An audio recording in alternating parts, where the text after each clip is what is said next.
Hello, Miles here, or Movie Guy Miles, or Miles Foster. Doesn't matter really. I'm just doing another informal YouTube video, giving you my top 10 favorite movies of 2023. I figured 2 weeks after the Oscars, this video has been kind of a long time coming. But I finally had the chance to rewatch everything, watch everything, just kind of, get the whole 2023 movie experience. Yeah, honestly, I think I'm just gonna dive into it. First, I'm gonna apologize for the audio quality. I'm in my apartment. It's echoey a little bit, but we can live. And camera quality is not the greatest either because I'm filming this on my iPhone and I'm using my desk lamp as a light. But that's a little bit of a peek behind the scenes. But yeah, honestly, I want to keep it a little bit brief. So I'm going to give you guys my top 5 honorable mentions first. And those 5 honorable mentions are American Fiction, Spider-Man Across the Spider-Verse, The Holdovers, The Iron Claw, and this one kind of hurts me. The fact that it's an honorable mention kind of hurts me a little bit. But taking the number 11 spot is Anatomy of a Fall. And now that we got those honorable mentions out of the way, now we can get into my top 10 films of 2023. So coming in at number 10, we have How to Have Sex. How to Have Sex is a British film, kind of a British coming-of-age film. I first heard of it after, I think it got nominated, it did get nominated for a couple of BAFTAs, and some of the YouTubers that I follow have been talking about it, and I was like, I kind of reluctantly saw it, because I was like, okay, another coming-of-age film, but then I saw it and realized it's not like a conventional coming-of-age film. It kind of grapples with this experience of this sort of like idealized version of like what your first time should be and like what party culture is, and talks about, jealous friends and stuff like that. And I just wasn't expecting it to be done so well. Like I went into it with zero expectations because I didn't even watch a trailer. I had just heard all this BAFTA hype. This movie really did blow me away. I mean, I was on board from the beginning, but there was a certain point, I think about 40 minutes in, maybe even more than that in, where I was just hooked. I was so locked into and invested in what was happening, and that's how this movie took the number 10 spot. My number 9 is Sanctuary. So Sanctuary, oh wow, where to begin? It's essentially about Christopher Abbott is a new young CEO, and he's trying to fire his dominatrix, played by Margaret Qualley. And that's kind of it. Chaos. It's just a super confined to one space, tense, psycho, erotic thriller, I guess. It has elements of a dark comedy without, I don't think it actually is a dark comedy, but it definitely feels like one to me. I actually saw this at the Wisconsin Film Festival in April 2023, and it was an interesting viewing experience considering I was sitting next to this older woman the whole time and I was just there by myself. But yeah, the writing was just, quick and quippy back and forth, and I really admire the tension of this film. And also, it's Christopher Abbott and it's Margaret Qualley. I don't think you can ever go wrong with those two actors. My number 8 is John Wick Chapter 4. So, John Wick Chapter 4, I saw on my birthday last year, on my big 20th birthday.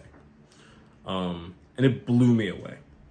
I've always loved the John Wick movies for just the world building, just the world of John Wick, the way things work, all the things with the high table and all these different positions. I have always loved that about those movies, and I think this fourth one definitely adds a lot more to the world and gives you a lot more insight into what this sort of assassin culture pretty much looks like in all these different countries and cultures. And that happened in the third one as well, but the fourth one really hammers that home. Plus, definitely the best cinematography of the franchise, some of the best fighting work and stunt work I've ever seen, especially during the last act, all the falling down stairs that people had to do. It's insane. It has emotional payoff. It has a very hateable villain. It's just all in all, it's an amazing film. Now, in the number 7 slot, we have Bottoms. So Bottoms, I think it's one of my favorite comedies of the year. I think I still have 2 more comedies to go. But this is where it starts to get into the hard to rank territory, because 2023 was probably one of the biggest years in film we've had in a while, but also probably one of the best years in film we've had this century, maybe. So much of my top 10 are movies that I've given like a 4.5 on Letterboxd, or 4, or which doesn't always happen.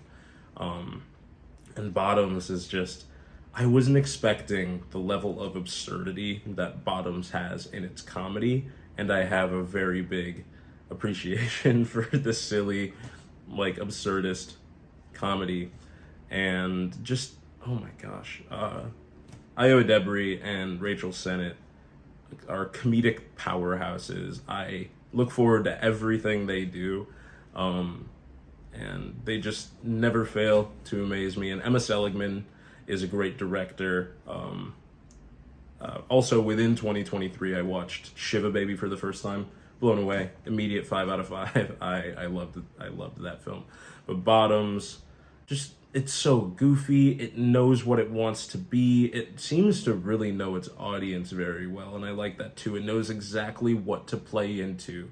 It knows what to lean in on and what to pull away from. And I think that that's amazing. And I think that that shows really good comedic directing and really good comedic writing, as well as these performances. So, especially a surprisingly really good performance from Marshawn Lynch, best supporting actor of the year, in my opinion. Not really, but wouldn't that be funny? But yeah, overall, just Bottoms has to be one of the best theatrical viewing experiences I had all year. Number 6, May December. May December definitely deserved a lot more attention than it got. One of my good friends here kind of sort of put me on to Todd Haynes films. I'd only ever seen Dark Waters before 2023. And now I've seen that, plus Carol, plus Far From Heaven, plus May December. And I'm really liking Todd Haynes' style. The way he does melodrama is kind of unmatched in modern film. But the way May December was handled too, where it has these darkly comedic elements, so much so that I guess the Golden Globes decided, hey, this film's a comedy, which I would argue it isn't, but hey, it's a subjective experience. May December is a brilliant movie. All the performances, literally every single one, is on point. Natalie Portman absolutely steals the show in so many scenes. Julianne Moore is ridiculous in such a good way. Like, the lisp and just these moments of, like, extreme sadness and stress over trivial things despite having done what her character has done is, like, that's amazing character work. And the standout, the core of the film, Charles Melton, how he didn't, like, win Best Supporting Actor, let alone get nominated, is beyond me. He turned in one of the greatest nuanced, just, it sounds so film bro-y, I know, but he really does embody this role in a way that I haven't seen from him before. I also haven't seen much of him before, which is fair. I'm not going to watch Riverdale. Sorry. But he ties everything together. He's the emotional core of this film. Just this emotionally stunted and deep performance, which ties in so well with the character and the circumstances. It's brilliant. Top 5 time, and my number 5 is Barbie. Barbie is the cinema event of the year. I saw Barbie 6 times in theaters. That's a lot. I've never seen a movie in theaters in, like, its initial release that much. I've seen The Polar Express more, but that's over the course of almost a decade. I saw Barbie 6 times over the course of half a year. I loved Barbie. From the first time I saw it to the most recent time I saw it, I guess, I've loved this film. I love the costumes, the set design, the humor of it all. I mean, Margot Robbie is amazing. Ryan Gosling kills it. America Ferrera is pretty damn good. Like, everyone brought their A game to this, and you can just see in the craft the level of passion that went into it. It actually kind of pains me that it's in my number 5 slot, because I will remember this movie forever. Like, I think this movie has stamped its, this film has branded itself onto the skin of all who saw it. It's just, oh my gosh, I could go on forever. It's just this very unapologetic, this is me, this is what I can give you, from Margot Robbie and Greta Gerwig and Noah Baumbach. And I'm glad it's the highest grossing movie of the year, because it really deserved it. Coming in at number 4, Poor Things. Before I saw it, there was a point where it was probably my most anticipated movie of the year, even more so than Dune Part 2 before it got delayed. And when I saw it, was I disappointed? Not completely. I really wanted it to be my favorite film of the year, and it wasn't, but there are so many things about Poor Things that are so brilliant. Like, the production design is insane. The costumes are crazy. The performances are, oh my gosh. I don't even know where to begin. I mean, of course, Emma Stone winning her second Oscar for this, of course. Brilliant performance. Just, you can feel the growth of Bella Baxter. Sorry, I talk with my hands a lot. Throughout the entire thing. And it's, oh my God, that performance is just, you can tell she felt it, she embodied it deep down into her core. I do want to give a special shout out to Mark Ruffalo, my hometown boy. One of the best performances I've seen recently. Should have won Best Supporting Actor over Charles Melton, over anyone who was actually nominated as well. What an amazing, quirky, comedic performance. And I saw four things. I saw Poor Things 4 times in theaters, and beat for beat, he was consistently getting really good audience reactions, and that showed that the crowd really resonated with the work he did too. And as someone who has been just a longtime fan of Mark Ruffalo, it's very, very cool to see. I hope he continues to do more of this out of type work, because I mean, he's a very versatile actor. But yeah, and Yorgos Lanthimos, what a director too. I mean, I've seen all of his English language movies, and just the progression. I love the direction he's going in, and I can't wait to see Kinds of Kindness, his next film, when it comes out this June. And my number 3 is Perfect Days. Wim Wenders' film Perfect Days. Oh my gosh. These top 3 movies are all movies that I felt. Not that I didn't feel stuff while watching it, but these are movies where I was just, eyes were glued. I'm not sure I blinked. That's how all the top 3 films are. Perfect Days is one of those. It's a very understated and simple film about this janitor custodian in Japan as he goes about his daily life. And you get to see these little intricacies in his routine and the people that come into and out of his life. And it's just a super touching and heartfelt, like, portrait of a person. I saw it with a group of friends, and we all kind of admired the fact that it was sort of spotlighting these, like, almost like what feels like community father figures. And just, oh my God, just everything is beautiful in that film. The cinematography, again, just, I struggle to find the words to describe the things that I'm passionate about, but yeah, Perfect Days was an experience I won't forget. And Wim Wenders, I think, knows how to tell a very human story and tell it very well. Having only seen this in Paris, Texas, that's what I gather. And I'm so eager to watch more of what Wim Wenders has done, especially after my top 3 pick, which is Perfect Days. We're in the top 2 now. Things are getting intense. But these are the juggernaut films of the year, so I mean, gotta give them something due. Yeah, things are, yeah. In the number 2 spot is Killers of the Flower Moon. Killers of the Flower Moon, I think, was fighting for that number 1 slot. It's just, for me, it's not even that it's slow, and I'm not even complaining that it's long. For me, it does kind of chug along a little bit. But even during the slow moments of that film, I am locked in. The way Scorsese and crew sort of pivoted what this film was going to be to spotlight Molly Burkhart and to spotlight the Osage people and culture as best as they could as a predominantly white crew. I thought that pivot was an amazing choice because Lily Gladstone turns in an amazing performance. And DiCaprio at the same time is also going blow for blow. He's also phenomenal in this film, so hateable. Same thing with Robert De Niro, who gives one of the best kind of like subtle old man antagonist performances I've seen. Everything comes together super well in this film. It puts things very bluntly and matter-of-factly without trying to glorify what happened. It's not going about things in a very, for lack of a better term, trauma porn way.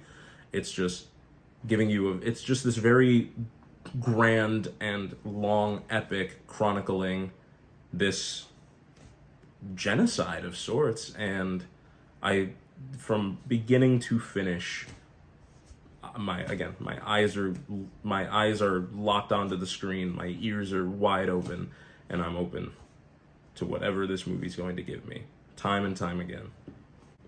And that brings us to what is probably a very predictable number 1 pick. I had hoped at some point in the year something would dethrone this, but nothing did. My number 1 is Oppenheimer. Oppenheimer is a movie similar to these other ones I talked about. Start to finish, I'm glued to my seat, and my eyes are held open like I'm in A Clockwork Orange. Brilliant performances. I've been a Christopher Nolan fan for so long, and again, I know that's a very film bro, whatever type of opinion to have, but there's something about the way he bends time and the way he tells a story that's always intrigued me from the moment I saw The Dark Knight even. Oppenheimer is Christopher Nolan, I think, fine-tuning everything he's done before. We're jumping back and forth in time. We're getting these insane landscape shots in the desert. We're getting just so much. The production design's on point. Everything is so on point in a lot of these Nolan films, and Oppenheimer just feels like almost the culmination of what has been more than 25 years of Nolan directing. Cillian Murphy just transforms in that film, and so many of these smaller actors that have more side roles do the exact same thing. The ones that kind of resonate with me the most, Josh Hartnett is great in that film. David Krumholtz, so much of the cast is fantastic. The score is iconic. I'm glad it won. Can You Hear the Music is frequently referenced in my friend group. The editing is crazy too. Jennifer Lame has to be one of the best editors working today. And yeah, just everything melds together in this chaotic, anxiety-inducing lament about where we stand right now in the atomic world and the atrocities we've done as America. You know, as a country, we're no stranger to atrocities and committing them. So yeah, Oppenheimer, my number 1 films, my eyes see Oppenheimer. Best way to announce Best Picture, by the way. And those are my top 10 films of 2023. Let me know what you thought. Let me know your opinions. Let me know if I should do more of these videos and actually learn how to do them proper. Because, I don't know, I'm just curious what you, the people, want to see from me, the person. You can follow me on Letterboxd at Movie Guy Miles if you aren't already. I have other social media too. I might link them, I might not. We'll see. But thank you very much for watching this video. It means a lot to me, and And here's to an even bigger 2024 in film.